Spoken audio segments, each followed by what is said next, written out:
ਜੰਮਦੇ ਜਵਾਕਾਂ ਦੀ ਲੋਕੀ ਲੱਗ ਪੈਂਦੇ ਟੱਬਰਾਂ ਨਾਲ ਰਲਾਉਣ ਦਿੱਖ।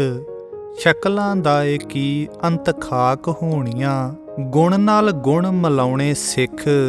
ਜੇ ਚਾਹੁੰਨਾ ਏ ਕਿਰਦਾਰ ਉਸ ਨੂਰੀ ਕਾਦਰ ਵਰਗਾ, ਮਨਸੂਰ ਗੁਣੀ ਕਰਮ ਕਮਾਉਣੇ ਸਿੱਖ। ਮਨਸੂਰ ਗੁਣੀ ਕਰਮ ਕਮਾਉਣੇ ਸਿੱਖ।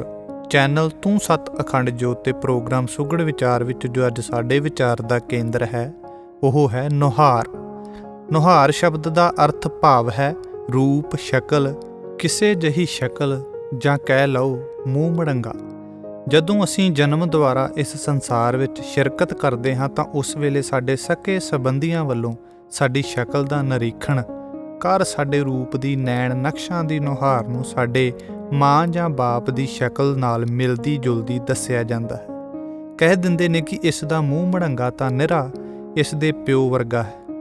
ਅਤੇ ਜਿਉਂ-ਜਿਉਂ ਅਸੀਂ ਉਮਰ ਮੁਤਾਬਕ ਵੱਡੇ ਹੁੰਦੇ ਹਾਂ ਤੇ ਸਾਡੇ ਸੁਭਾਅ, ਬੋਲ ਚਾਲ, ਰਹਿਣੀ ਸਹਿਣੀ ਨੂੰ ਦੇਖ ਕੇ ਵੀ ਸਾਨੂੰ ਜੱਜ ਕਰ ਲਿਆ ਜਾਂਦਾ ਹੈ ਕਿ ਸਾਡੀ ਕਰਮ, ਸੰਸਕਾਰ, ਸੁਭਾਅ ਸਾਡੇ ਮਾਂ ਪਿਓ ਵਰਗੇ ਹਨ ਜਾਂ ਨਹੀਂ।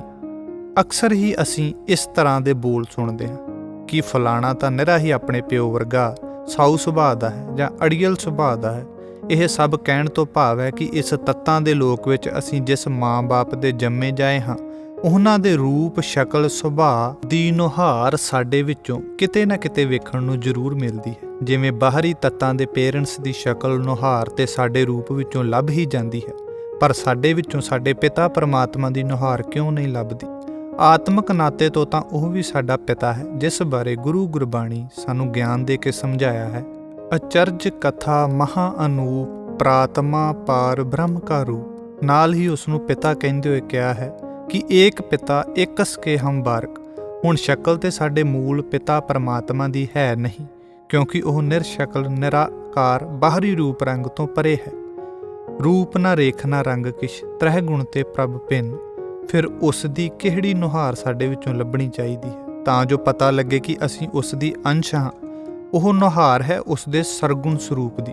ਜਿਵੇਂ ਗੁਰੂ ਗੁਰਬਾਣੀ ਫਰਮਾਨ ਸਾਡੇ ਪਿਤਾ ਦੇ ਸਰੂਪ ਬਾਰੇ ਸਾਨੂੰ ਦੱਸਦਾ ਹੈ, ਨਿਰਗੁਣ ਆਪ ਸਰਗੁਣ ਵੀ ਉਹੀ। ਉਹਦੇ ਰੂਪ ਵਿੱਚ ਸਾਰੇ ਹੀ ਗੁਣ ਮੌਜੂਦ ਨੇ, ਤਾਂ ਹੀ ਸਾਡੇ ਅੰਦਰ ਉਸ ਦੇ ਗੁਣਾਂ ਦਾ ਮੌਜੂਦ ਹੋਣਾ ਉਸ ਦੀ ਨੁਹਾਰ ਨੂੰ ਦਰਸਾਏਗਾ। ਸਾਡੇ ਗੁਣਾਂ ਦੀ ਪ੍ਰਫੁੱਲਤਾ ਹੀ ਦੱਸੇਗੀ ਕਿ ਅਸੀਂ ਉਸ ਮੂਲ ਪੁਰਖ ਪਿਤਾ ਪਰਮਾਤਮਾ ਸਾਹਿਬ ਸਤਿ ਸ੍ਰੀ ਅਕਾਲ ਪੁਰਖ ਪਿਤਾ ਜੀ ਵਰਗੇ ਹਾਂ। ਤੇ ਫਿਰ ਹੁਣ ਅਸੀਂ ਆਪ ਦੇ ਜੀਵਨ ਕਰਮ ਵੱਲ, ਆਪ ਦੀ ਸੋਚ ਵੱਲ, ਆਪਣੇ ਆਪ ਵੱਲ ਆਪ ਗਹਿਰੇ ਹੋ ਕੇ ਝਾਤ ਮਾਰੀਏ, ਆਪਣੇ ਆਪ ਨੂੰ ਨਿਹਾਰੀਏ ਕਿ ਸਾਡੇ ਵਿੱਚੋਂ ਸਾਡੇ ਪਿਓ ਪਿਤਾ ਪਰਮਾਤਮਾ ਦੀ ਨੁਹਾਰ ਝਲਕਦੀ ਹੈ ਜਾਂ ਨਹੀਂ।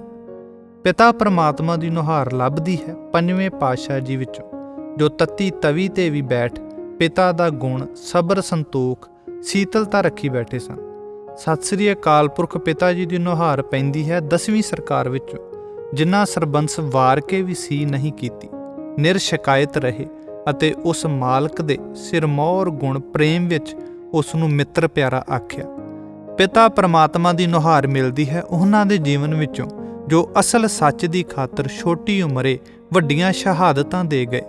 ਪਿਤਾ ਪਰਮਾਤਮਾ ਦੀ ਨੁਹਾਰ ਮਿਲਦੀ ਹੈ ਉਹਨਾਂ ਪੀਰਾਂ, ਭਗਤਾਂ, ਫਕੀਰਾਂ ਵਿੱਚੋਂ ਜਿਨ੍ਹਾਂ ਉਸ ਦੇ ਪ੍ਰੇਮ ਵਿੱਚ ਸਾਰਾ ਜੀਵਨ ਕੁੱਲੀ ਵਿੱਚ ਬਿਤਾ, ਰੁੱਖੀ ਮਿੱਸੀ ਖਾ, ਪ੍ਰੇਮ ਵਿੱਚ ਬਸਰ ਕਰ ਲਿਆ, ਉਸ ਦੇ ਸ਼ੁਕਰ ਵਿੱਚ ਬਸਰ ਕਰ ਲਿਆ। ਫਿਰ ਪਰਮਾਤਮਾ ਦੀ ਨੁਹਾਰ ਤਾਂ ਸਾਡੇ ਵਿੱਚੋਂ ਤਾਂ ਹੀ ਦਿਖੇਗੀ ਜੇਕਰ ਅਸੀਂ ਵੀ ਹਰ ਹਾਲਾਤ ਤੇ ਹਾਲਤ ਵਿੱਚ ਉਸ ਦੇ ਗੁਣ ਦੇ ਧਾਰਨੀ ਰਹਾਂਗੇ। ਜਿਵੇਂ ਉਸ ਦੇ ਨਿਰਭੈ ਸਰੂਪ ਦੀ ਨੁਹਾਰ ਸਾਡੇ ਵਿੱਚੋਂ ਆਪ ਮੁਹਾਰੇ ਉਦੋਂ ਦਿਸੇਗੀ ਜਦੋਂ ਅਸੀਂ ਹਰ ਸਿਚੁਏਸ਼ਨ ਵਿੱਚ ਨਿਡਰ ਹੋ ਸਦਗੁਣੀ ਰੱਖਣ ਦੇ ਯੋਗ ਹੋਵਾਂਗੇ, ਤੇ ਜਦੋਂ ਸਾਡੇ ਅੰਦਰੋਂ ਦੂਸਰਿਆਂ ਪ੍ਰਤੀ ਵੈਰ, ਵਿਰੋਧ, ਈਰਖਾ ਦੀ ਭਾਵਨਾ ਮੁੱਕ ਜਾਏਗੀ ਤੇ ਸਾਡੇ ਵਿੱਚੋਂ ਹੀ ਉਸ ਦੇ ਨਿਰਵੈਰ ਸਰੂਪ ਦੀ ਨੁਹਾਰ ਵੀ ਦਿਸ ਪਏਗੀ।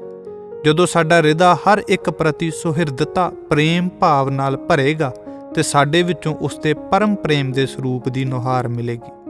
ਜਦੋਂ ਸਾਡੀ ਮੱਤ ਸੁਮੱਤ ਹੋ ਇਸ ਜੀਵਨ ਖੇਲ ਨੂੰ ਤੇ ਇਸ ਤੇ ਪਿਛਲੀ ਹਕੀਕਤ ਨੂੰ ਜਾਣਨ ਦੇ ਯੋਗ ਹੋਏਗੀ ਤੇ ਸਾਡੀ ਮੱਤ ਵਿੱਚੋਂ ਪਿਤਾ ਦੇ ਬੁੱਧ ਸਰੂਪ ਦੀ ਨੁਹਾਰ ਦਿਸੇਗੀ। ਇਹ ਸਭ ਤੋਂ ਭਾਵ ਕਿ ਜੀਵਨ ਵਿੱਚ ਉਸ ਪਿਤਾ ਦੇ ਗੁਣ ਅਸੂਲ ਰਹਿਤ ਮਰਿਆਦਾ ਦਾ ਪ੍ਰਗਟ ਹੋਣਾ, ਸਾਡੀ ਸ਼ਖਸੀਅਤ ਦਾ ਗੁਣ ਰੂਪ ਵਿੱਚ ਉੱਭਰਨਾ ਹੀ ਸਾਡੇ ਵਿੱਚੋਂ ਉਸ ਪਿਤਾ ਪਰਮਾਤਮਾ ਦੀ ਨੁਹਾਰ ਦਿਸਣ ਦੇ ਬਰਾਬਰ ਹੈ।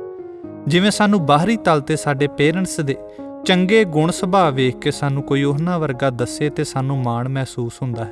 ਇਸੇ ਤਰ੍ਹਾਂ ਅਸੀਂ ਆਪਣੇ ਜੀਵਨ ਵਿੱਚ ਉਹ ਗੁਣ ਰੱਖੀਏ, ਉਹ ਉੱਚੀ ਮੱਤ-ਬੁੱਧ ਵਾਲਾ ਕਿਰਦਾਰ ਨਿਭਾਈਏ ਜੋ ਸਾਡੇ ਮੂਲ ਪੁਰਖ ਪਿਤਾ ਸਾਹਿਬ ਸਤਿ ਸ੍ਰੀ ਅਕਾਲ ਪੁਰਖ ਜੀ ਦੇ ਹਨ, ਤਾਂ ਜੋ ਸਾਡੇ ਅੰਦਰੋਂ ਪ੍ਰਗਟ ਗੁਣਦਾਇਕ ਸਰੂਪ ਨੂੰ, ਸੋਹਣੀ ਚੰਗੀ ਉਸਾਰੂ ਉਚਾਰੂ ਸੋਚ ਨੂੰ ਵੇਖ ਕੇ ਸਾਡੇ ਨਾਲ ਵਿਚਰਨ ਵਾਲਾ, ਸਾਨੂੰ ਸੁਣਨ ਪਰਖਣ ਵਾਲਾ ਇਹ ਕਹਿ ਸਕੇ ਕਿ ਤੇਰੇ ਵਿੱਚੋਂ ਤੇਰੇ ਅਸਲ ਪਿਤਾ ਮੂਲ ਪੁਰਖ ਜੀ ਦੀ ਨੁਹਾਰ ਦਿਸਦੀ ਹੈ। ਇਹ ਤਾਂ ਹੀ ਸੰਭਵ ਹੈ ਪਹਿਲਾਂ ਅਸੀਂ ਆਪਣੇ ਅਸਲ ਪਿਓ ਭਾਵ ਮੂਲ ਪੁਰਖ ਪਿਤਾ ਸਾਹਿਬ ਸਤਿ ਸ੍ਰੀ ਅਕਾਲ ਪੁਰਖ ਜੀ ਨੂੰ ਖੋਜ ਦੇ ਤਲ ਤੋਂ ਜਾਣੀਏ, ਪਹਿਚਾਣੀਏ। ਉਸ ਦੇ ਗੁਣ ਸਰੂਪ ਨੂੰ ਆਪਣੇ ਅੰਦਰੋਂ ਪ੍ਰਗਟ ਕਰਨ ਲਈ ਗੁਰੂ ਗੁਰਬਾਣੀ ਦੁਆਰਾ ਗਿਆਨ ਲੈ ਕੇ ਧਿਆਨ ਦੀਆਂ ਉਚਾਈਆਂ ਵਿੱਚ ਉਤਰੀਏ, ਆਪਣੀ ਬੌਧਿਕ ਉਚਾਈ ਨੂੰ ਹਾਸਲ ਕਰੀਏ। ਆਪਣੇ ਆਤਮਿਕ ਸਰੂਪ ਨੂੰ ਉਠਾ ਕੇ ਹੀ ਆਪਣੇ ਵਿੱਚੋਂ ਉਸ ਮੂਲ ਪੁਰਖ ਪਿਤਾ ਜੀ ਦੀ ਨੁਹਾਰ ਨੂੰ ਤੱਕ ਸਕਦੇ ਹਾਂ। ਸਤਿ ਸ੍ਰੀ ਅਕਾਲ। ਵਾਹਿਗੁਰੂ ਜੀ ਕਾ ਖਾਲਸਾ, ਵਾਹਿਗੁਰੂ ਜੀ ਕੀ ਫਤਿਹ।